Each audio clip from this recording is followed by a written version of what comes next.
Okay, this video is to show you how to create an automation. So you're going to go up here to marketing, go to automations. Okay, so as you can see here, we've got, I don't know, a bunch of them already created, but I'll show you how to create one from scratch. You're going to click add automation. Okay, you can title this. You can title this, I don't know, however you want.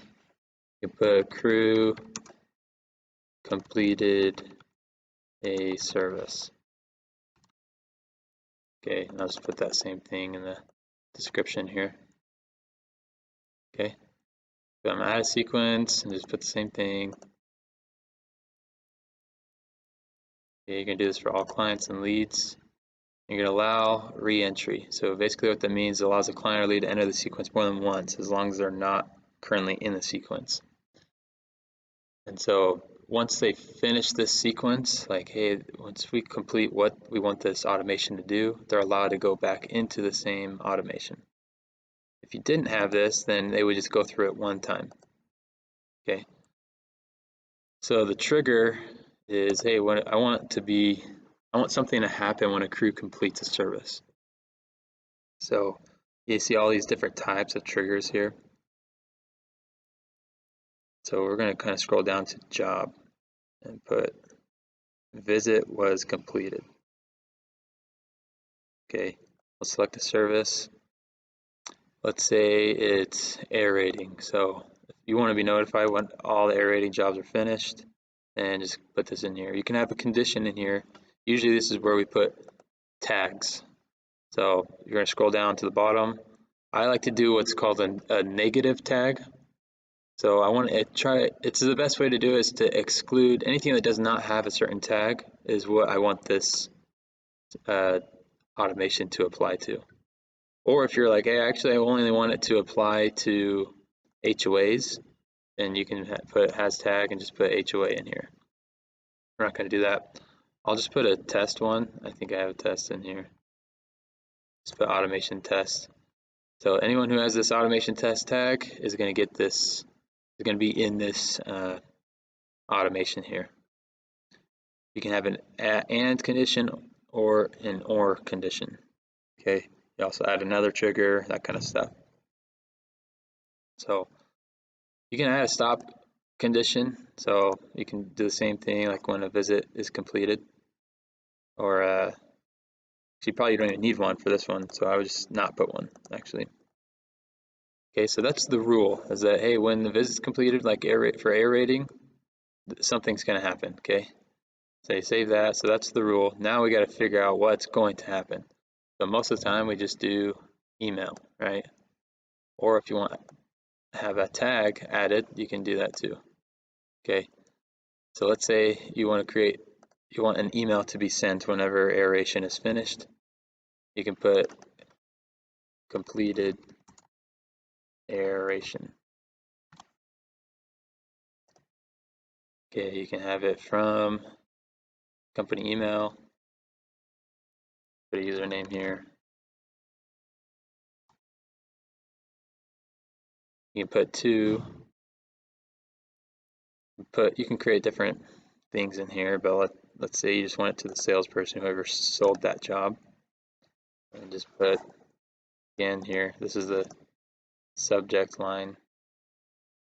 Okay, because I'm doing a custom email. You can do a email that you've already created, but for now we're just doing a custom email since we're just sending it to an employee.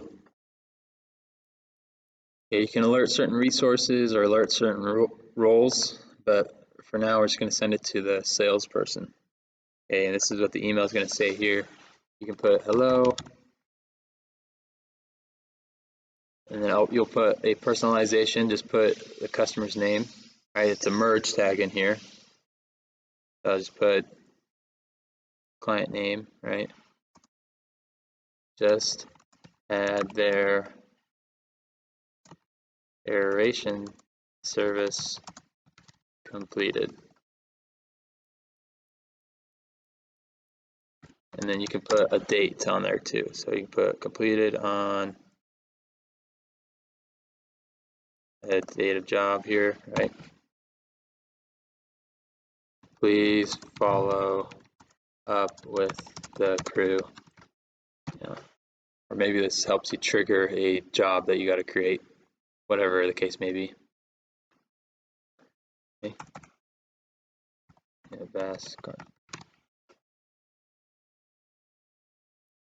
Okay, and so this, I'm gonna go back here, go to the in-between time. So sometimes crews might finish this job, you know, before 6 a.m. So I'll just put 4 a.m. Sometimes they might finish it after that job. So I try and make it as late as possible. I just do 11 p.m.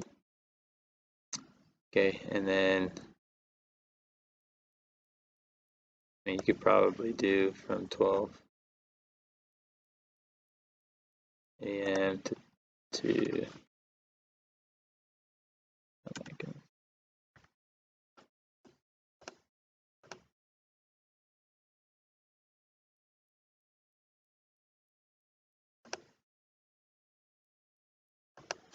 From 3 a.m. to 12 a.m.